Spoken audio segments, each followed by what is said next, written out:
If you are watching this service live here on Christmas Eve, please know you are warmly invited down to our church grounds this evening at 6 o'clock for carols, cookies, and cocoa. And during this time, we will light candles and sing Silent Night together. Our beautiful, warm sanctuary will also be open this evening until 7:30. If you'd like to come in, light a candle, and enjoy a quiet Christmas Eve moment in this sacred space. On Sunday, Boxing Day, we will not be holding regular worship service. Instead, all are welcome to come to church between 9 and 10:30 to pick up a Boxing Day breakfast box and say hi to Reverend Hillary and other First U friends. Hope to see you there. Returning to this moment, though, and this special time of year we've gathered to mark and celebrate, won't you join me now in taking a deep breath in and settling into this sacred time we share, this comfort and joy we offer each other. And our music director, Sam Chandler, will play us into our Christmas Eve service.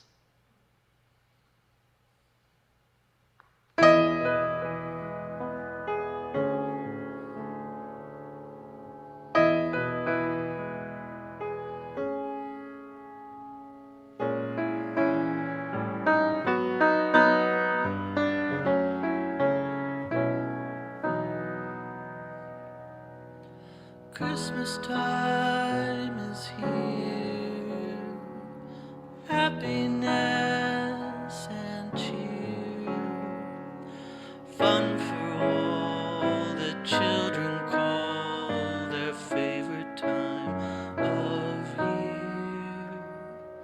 Snowflakes in the air, carols olden times and ancient rhymes of love and dreams to share.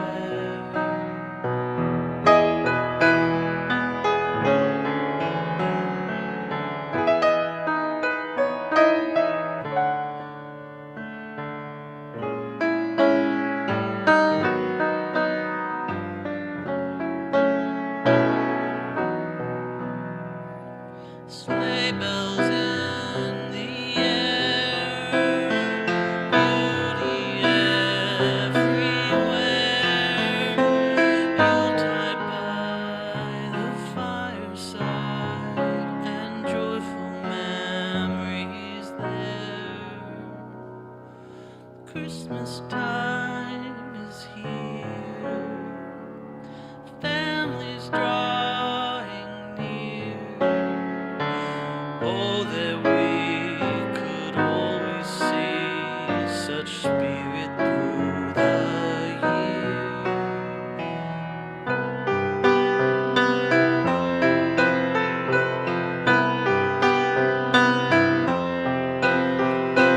Sleigh bells in the air, beauty everywhere, Yuletide by the fireside, and joyful memories there.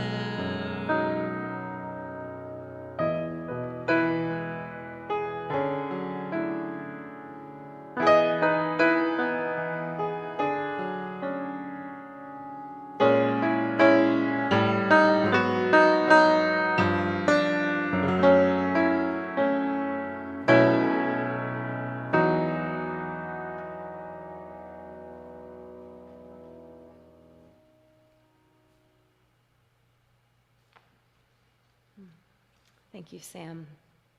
And thank you, Sarah. And Merry Christmas, my friends.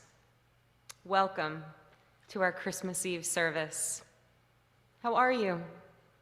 My name is Hillary Collins-Gilpatrick. I'm the minister of First Universalist Church here in Yarmouth, Maine, and it is with hope, peace, joy, and love that I say, whoever you are, wherever you are from, whomever you love, whatever it is you have done, you are welcome here. Welcome to share this Christmas with us. And we're so glad you're here. To celebrate this special day and night, we offer you a service of peace, music, joy, magic, and wonder. A service rooted in love. Love for you, love for the world. Our opening words of invocation are from Maya Angelou's stunning poem, Amazing Peace. She writes, "Into this climate of fear and apprehension, Christmas enters, streaming lights of joy, ringing bells of hope, and singing carols of forgiveness high up in the bright air. The world is encouraged to come away from rancor, come the way of friendship. It is the glad season.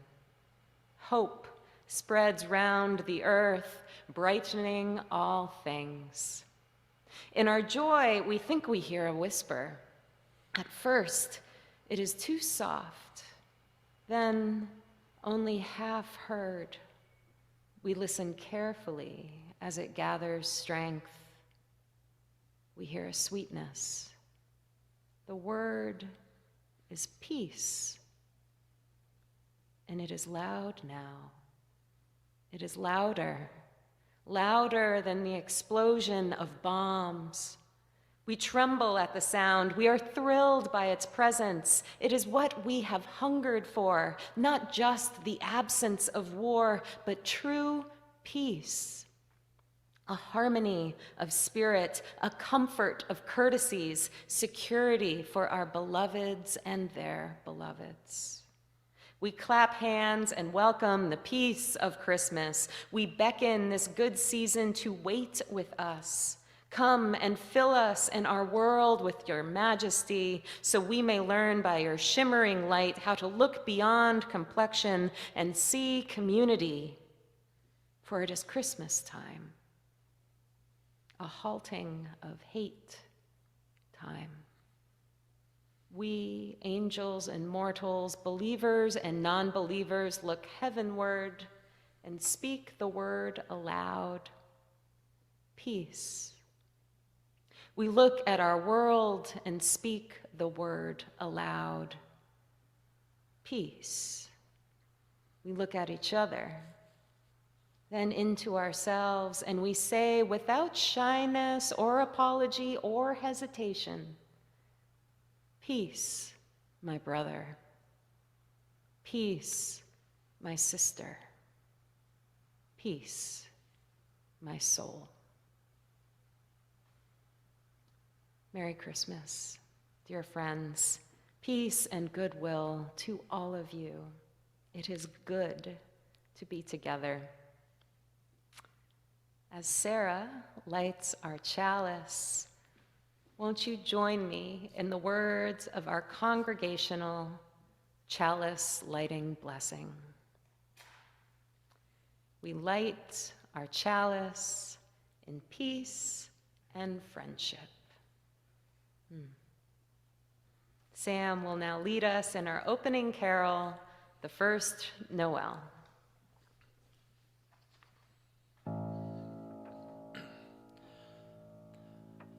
The first Noel, the angel did say, was to certain poor shepherds in fields as they lay, in fields where they lay keeping their sheep on a cold winter's night that was so deep. Noel, Noel, Noel, Noel, born is the King of Israel. They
Once upon a time, a baby was born. Even before that baby was born, there were people waiting and wishing and hoping for that baby. The people who were waiting and wishing and hoping for that baby didn't know exactly what that baby would be like. And so they wondered, would the baby have a smile so warm that it could melt the coldest snow and ice? Would the baby have a voice so strong that it could shake the very mountains? Would the baby be so courageous that all would be comforted, even during the most ferocious storms? Would the baby spark such joy that even the rivers and oceans would begin to dance? Would the baby show the world so much love that peace would settle into even the most hardened hearts? But even as they asked these questions, as they imagined what the baby might be like, the people who were waiting and wishing and hoping for the baby already believed that the baby would indeed have a warm smile, a strong voice, a courageous spirit, and a loving heart. And they weren't wrong. When Jesus was born, his tiny body was wrapped up to keep out the cold. He was laid down on straw in a trough that was used to feed the animals inside of a barn. His young parents, proud and exhausted, had been forced to take a long journey far from home. Jesus' parents were two of the people who had been waiting and wishing and hoping for him to be born, but there were people who had been waiting and wishing and hoping for Jesus to come. These people saw hurt and suffering in the world, and they believed that this new baby, Jesus, could use his voice to spread a message of love and peace, and they knew it would take courage for him to do so. But Jesus wasn't the only baby that people have waited and wished and hoped for. People also waited and wished and hoped for you. And once upon a time, you were born. But even before you were born, there are people waiting and wishing and hoping for you. But those people who were wishing and waiting and hoping for you didn't know exactly what you would be like. And so they wondered, would you be kind? Would you be brave? Would you show love? Would you spread peace and joy? But even as they asked these questions, as the people who were waiting and wishing and hoping for you imagined what you might be like, what kind of person you might grow up to be, they already believed that you would be kind and brave and loving, and that you would spread peace and joy in our world. They knew that you could help ease the suffering and hurt in the world, and that you would speak out against violence and oppression. And they weren't wrong.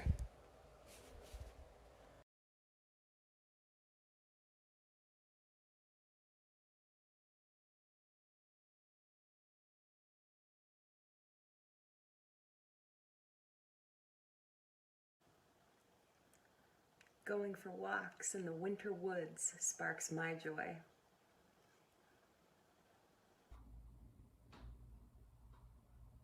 My beautiful, sweet, soft, shiny, loving, energetic, happy dog, Greta, sparks my joy.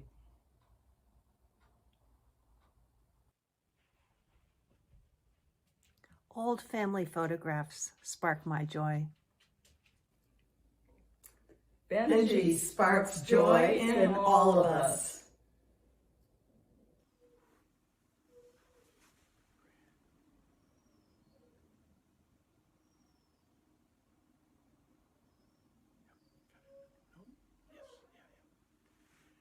Playing together sparks our joy.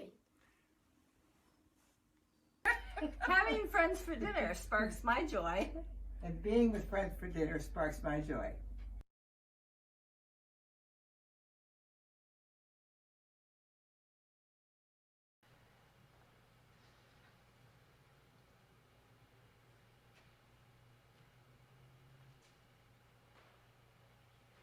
Good.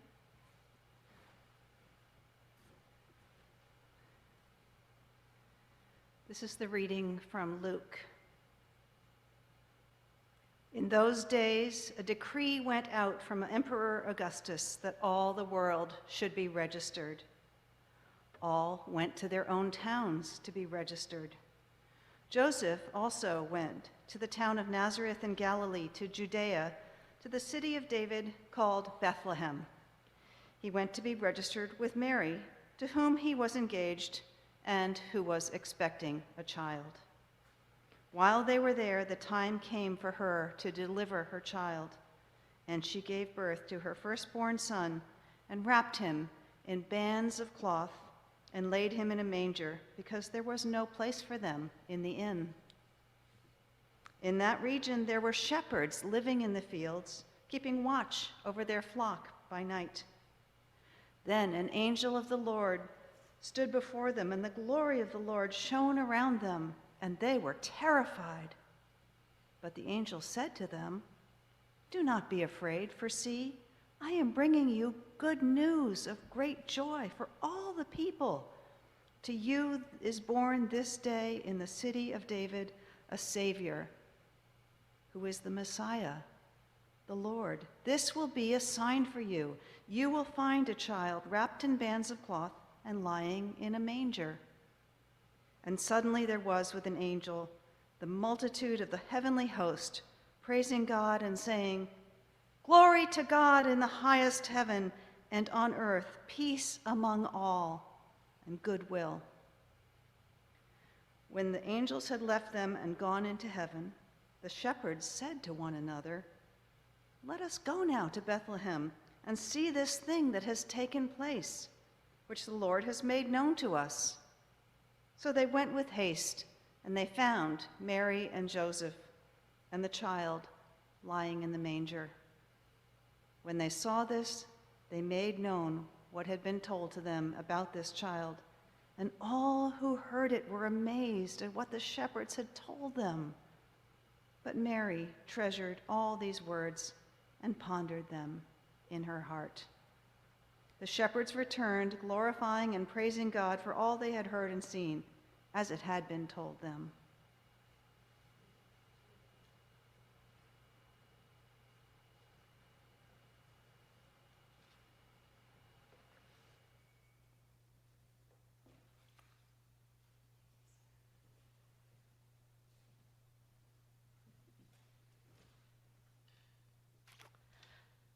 What is your favorite part of Christmas? Is it the lights, the trees, the bells, and the smells? Pine, clove, peppermint? Is it the hustle and bustle around town? Or is it the presents? The ones you wrap up and give, the ones you're given? Is it the music, the carols, the classics, Nat King Cole's warm tenor, Bing Crosby's baritone, Judy Garland's longing wish that all our troubles will be miles away? Is it calls and visits from loved ones? Is it the cookies? Is it the passing of candlelight, the hope, the peace, the love, the joy? Is it those verses from the Gospel of Luke, perhaps as told by Linus to Charlie Brown on the Peanuts Christmas pageant stage? Or is it the excitement of children and grandchildren? Or is it just a feeling, a sense you cannot put into words? For many of you, I bet it's all these things. And this being a Unitarian Universalist Christmas gathering, I bet for some of you, it's something else entirely. Since you're tuning in to our Christmas Eve service, I'm going to assume that everyone here likes something about Christmas, that this is a holy, beloved time for you in some way. So how good it is after this year, to gather and appreciate the glow of this Christmas magic. Did you know that not too long ago, Christmas was actually banned in New England? Yeah, those Puritan settler colonists with their pious minds did not see the merits of Christmas. You see, in England, from where the Puritans fled, Christmas was a time of reveling, feasting, and drunkenness. It was a time of social disorder. Men and women would dress and drag. Money would be freely given to the poor. Crowds would go wassailing down the streets, stopping to sing at households and demanding food and tuppence in return. Sounds great, huh? Perfect mix of Christmas and Halloween. The Puritans, who placed a great value on self-control and hard work, who did not allow dancing nor the singing of any verses that were not psalms, found these Christmas celebrations rather disagreeable. Not to mention, Christmas was Catholic. And in the eyes of the Puritans, Catholicism, with its smells, bells, idolatry, and worship of a mother goddess, was pretty much the same thing as paganism. And they weren't entirely wrong.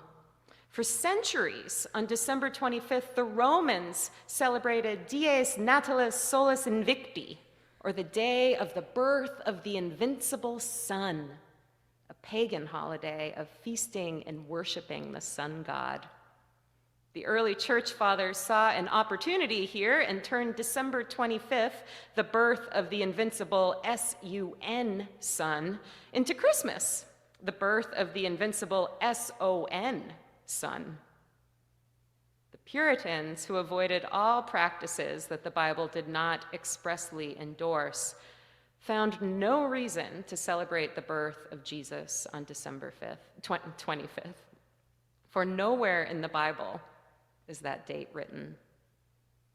And so, from 1659 to 1681, anyone caught celebrating Christmas in the Massachusetts colony, which included Maine at the time, would be fined 5 shillings, the equivalent of about $50 today.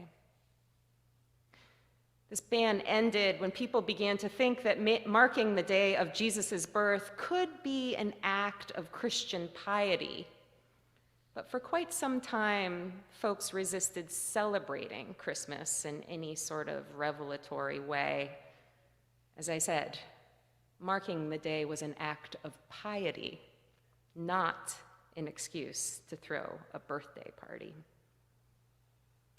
And you know, this resistance to Christmas in New England really remained intact well into the 19th century. It wasn't until 1870, only about 150 years ago, that Christmas became a national holiday. And besides the pagans, the Romans, Constantine, and the Catholics, who do we have to thank for the magical smells, bells, songs, and sweets of the Christmas we know and love today? Well, children, actually. You see, around 1800, in the midst of the age of reason and the Industrial Revolution and all those prisons and workhouses that Ebenezer Scrooge so valued, there rose a reactionary strain of thought called Romanticism. Instead of industry, reason, piety, and practicality, the Romantics valued imagination, emotion, nostalgia, and nature. Children, who up to this point had basically been seen as miniature adults, or, as the Puritans thought, those recently born with original sin and in need of the greatest moral rigidity, children were understood by the Romantics as those closest to nature. The Romantics turned Calvinist and Puritan thinking on its head, believing that rather than improving us as we age, society and industry corrupted us. Children, therefore, with their big imaginations, wild emotional range, and unbridled wonder, should be seen as our teachers. The child is father of the man, the hopeless romantic William Wordsworth penned in 1802, capitalizing the C of child in his verse, while relegating father to a lowercase f. The Romantics believed a child was not closest to original sin. No, a child is actually the purest good. And the last thing we should do is wring this natural innocence out of her.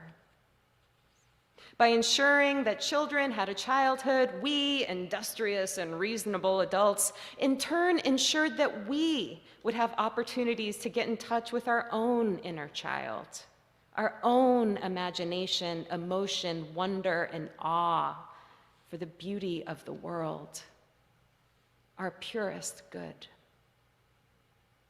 The romantic development of childhood was aided by social movements calling for the reform of harsh working conditions children faced in factories and mills. These social reformers declared that childhood should not be a time of labor, but rather a time of innocence, protection, and happiness. So, you take the romantic ideals of childhood, you mix them with labor reforms for children, you sprinkle in the fact that social reformers of the age were guided by Christian values, and voila, it's Christmas again. The reveling and making merry that once defined the holiday could be reclaimed, this time in honor of the child's right to happiness and our own inner child's yearning for wonder and joy.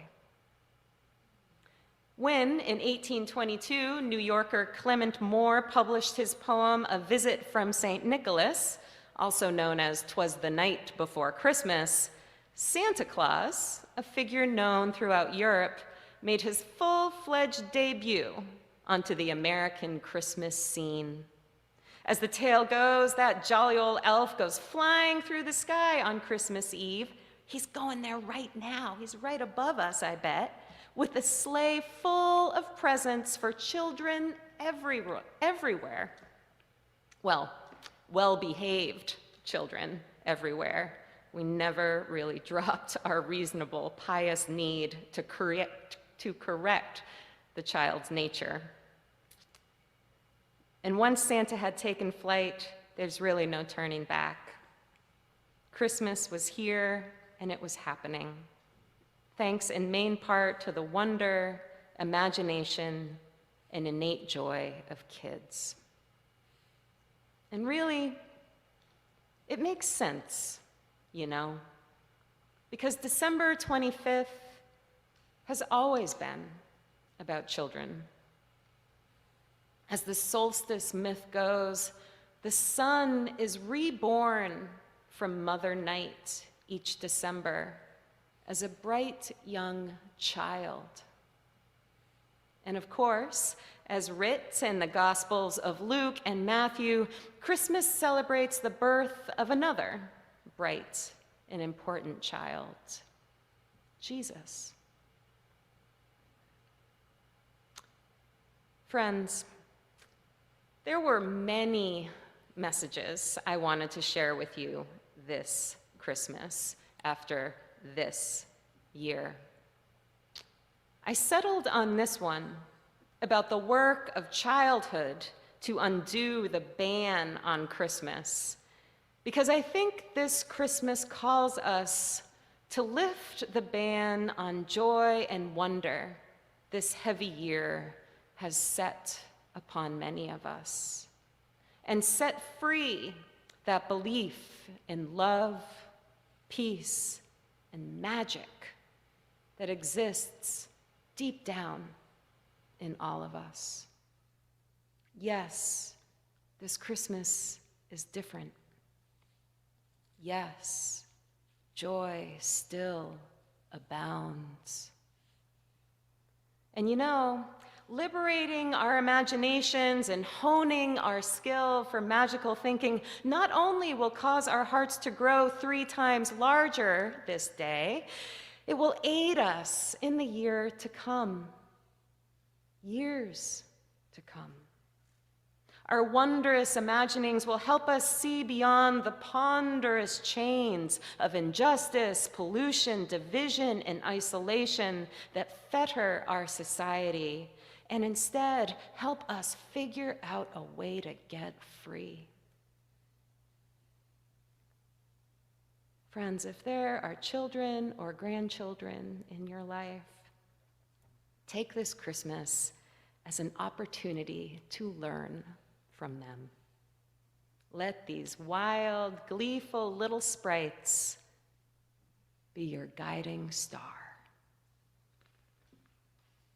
And if you don't have real-life children dashing around you this Christmas, I invite you to take the romantic approach and let the light of your inner child shine bright and free.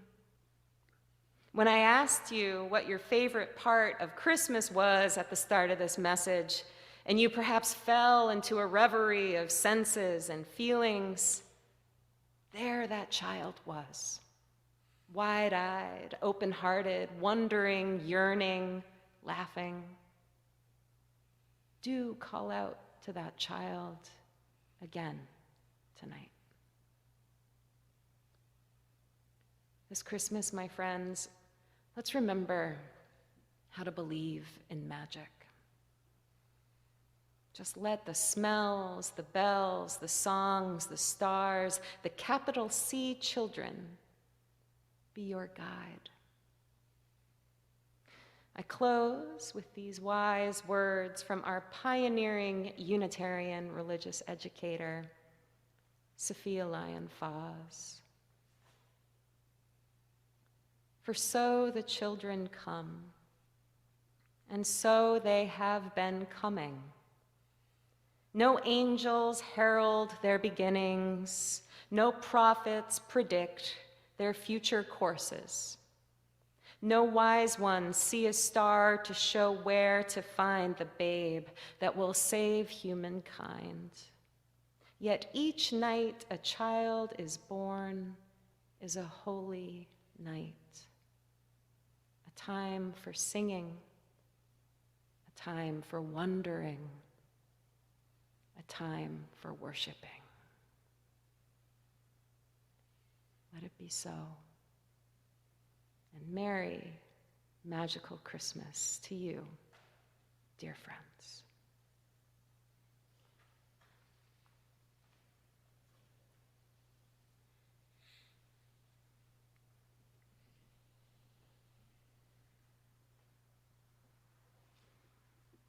Thank you, Hillary.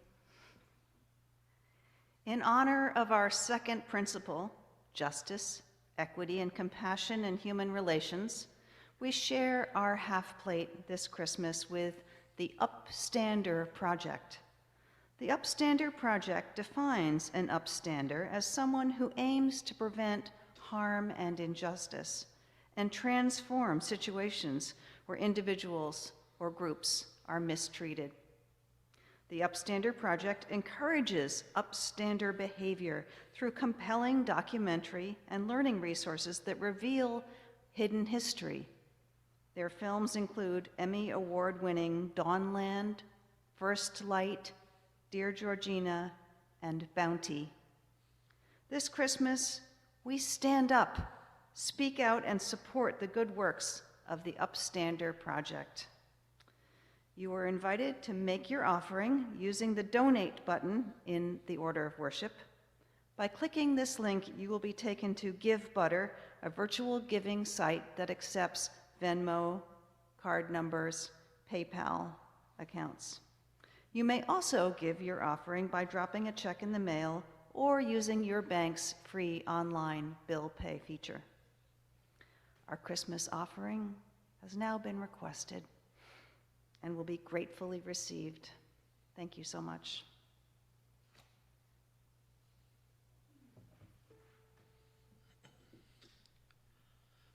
So this is Christmas, and what have you done? Another year over, a new one just begun.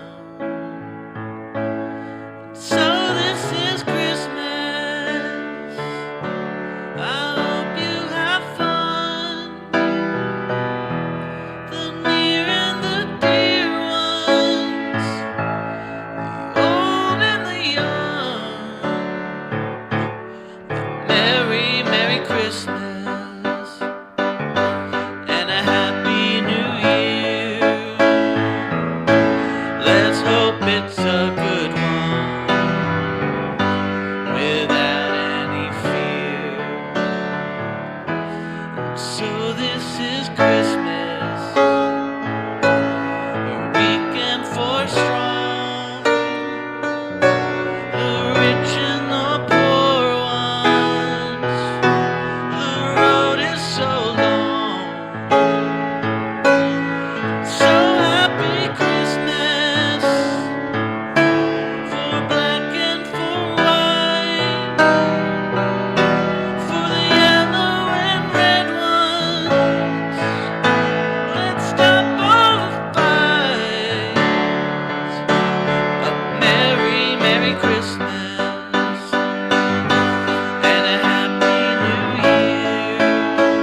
watching animals and spending time with them spark my joy.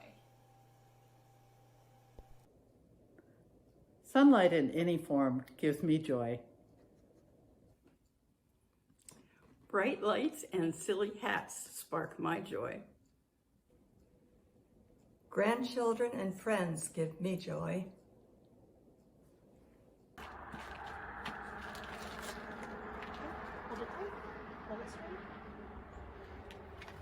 What sparks our joy this winter is fresh, beautiful snow and sharing it with an excited toddler. All right, now we're going to send it back. Having every day be a little longer and having family around at Christmas time sparks my joy.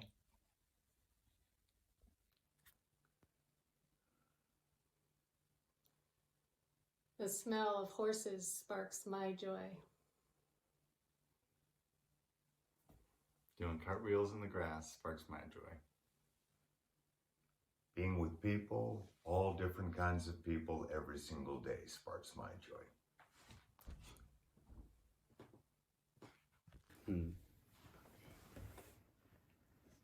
Movie night and snuggles sparks our joy.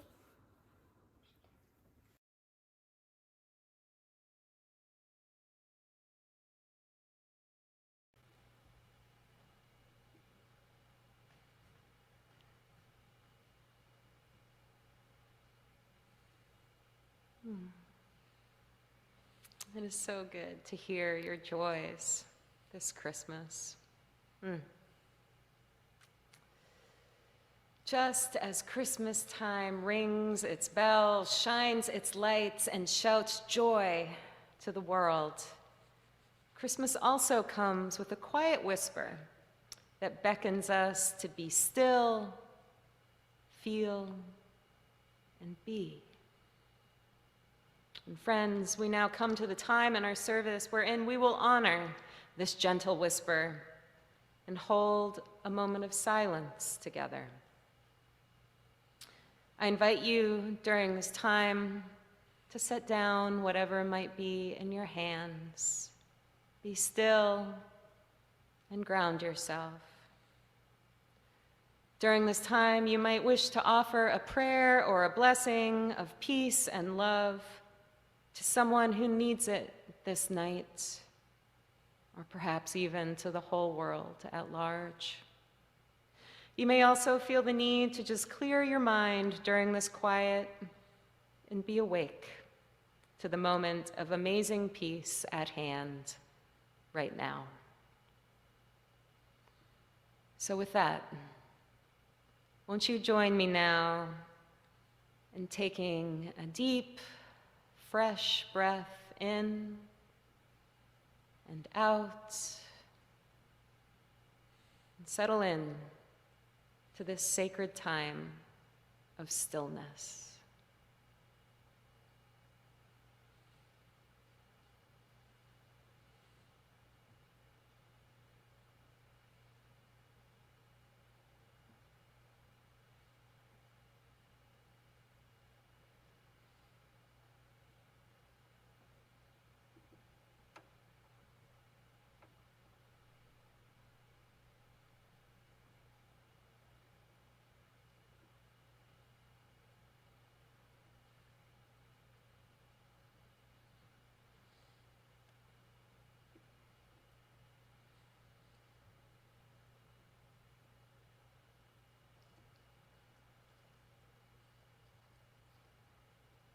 The prayer I offer this Christmas is from the Zen Buddhist priest and justice seeker, Zenju Earthlyn Manuel. I had originally written my own Christmas prayer, but I came across her prayer for all beings a couple days ago, and I felt that Zenju Earthlyn captured the spirit of this hopeful, peaceful, and generous season better than I could. This is not a prayer specifically for Christmas. It is a prayer for every day of our lives. But in this magical time when our hearts, hands, ears, and eyes are opened a little bit wider than usual, feels like a good time to let these prayerful aspirations resound. So, won't you join me again in taking another breath, friends? And join me in prayer. May all beings be cared for and loved, be listened to, understood, and acknowledged despite different views, be accepted for who they are in this moment, be afforded patience, be allowed to live without fear of having their lives taken away or their bodies violated. May all beings be well in its broadest sense, be fed, be clothed, be treated as if their life is precious, be held in the eyes of each other as family. May all beings be appreciated, feel welcomed anywhere on the planet, be freed from acts of hatred and desperation, including war, poverty, slavery, and crime. Live on the planet housed and protected from harm, be given what is needed to live fully without scarcity, enjoy life, living without fear of one another. Be able to speak freely in a voice and mind of undeniable love.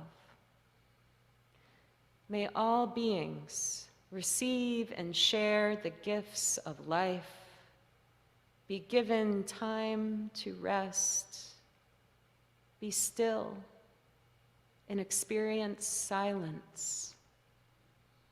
May all beings be awake. Amen.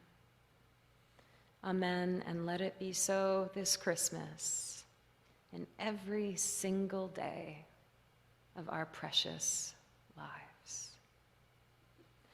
Sam will now lead us in our closing carol, my grandmother's favorite, O Holy Night.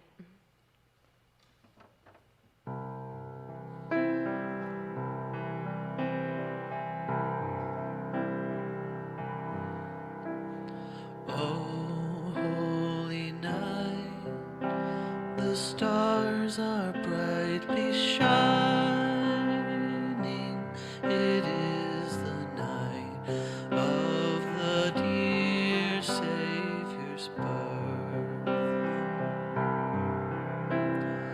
Long lay the world in sin and error pining, till he appeared and the soul felt its worth.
Sam, that was special. A beautiful high note there, too. I have to say something about that. Thank you. Ooh, our closing reading is The Work of Christmas by Reverend Dr. Howard Thurman.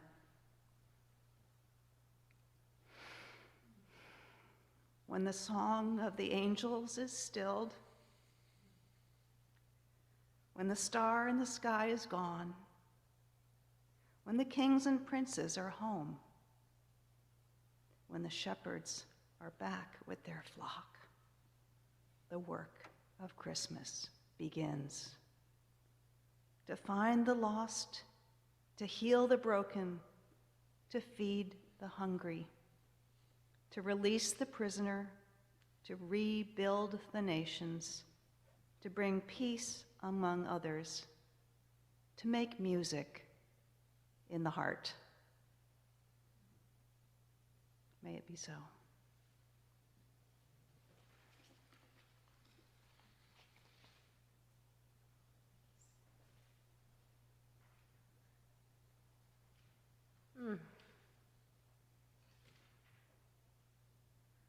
Thank you, Sarah. Thank you, Sam. Thank you, Gwen. Thank you, Pete and Kai and Joanna. And thank you for celebrating this Christmas with us. We hope to see you for carols, candles, cookies, and cocoa on our church grounds at 6 o'clock. We'll have the fire pits burning, but you should probably still wear an extra layer. As we close this special service, won't you join me in the words of our unison benediction? For those who come here seeking God, may God go with you. For those who come embracing life, may life return your affection. For those who come to seek a path, may a way be found and the courage to take it step by step. Merry Christmas to all of you, my friends, and to all a peaceful, magical, and safe night. War is over if you want it. Sam will play us out.